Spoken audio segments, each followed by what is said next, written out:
Hi friends, చూడండి వర్షం ఎలా పడుతుందో. మన ఎలక్షన్స్ అని ఓటు వేయడానికి మా ఊరికి వెళ్ళా ఫ్రెండ్స్. ఇంటి దగ్గర బయలుదేరగానే వర్షం స్టార్ట్ అయింది. కాసేపు ఆగి వెళ్దామని ఓ పక్కన నిల్చున్నా.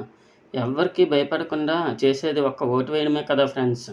వర్షం తగ్గాక ద్వారకా నగర్ బస్ స్టాప్కి వెళ్దామని బస్ కోసం వెయిట్ చేస్తుండగా సిటీ బస్సులు సెలవు అనేసి అన్నారు ఫ్రెండ్స్. ఏదోలా ఆటో పట్టుకొని ద్వారకా నగర్ కాంప్లెక్స్కి చేరుకున్నా. దారి పొడవునా వర్షం పడుతూనే వచ్చింది ఫ్రెండ్స్. ద్వారకా నగర్ కాంప్లెక్స్లో చూడండి ఎంత రద్దీగా ఉందో. అస్సలు ఖాళీ లేదు ఫ్రెండ్స్. అందరూ ఇలా సొంత ఊర్లకు చేరే టైంలో కూడా బస్ ఫెసిలిటీస్ ఇవ్వకపోవడం అన్యాయం కదా ఫ్రెండ్స్.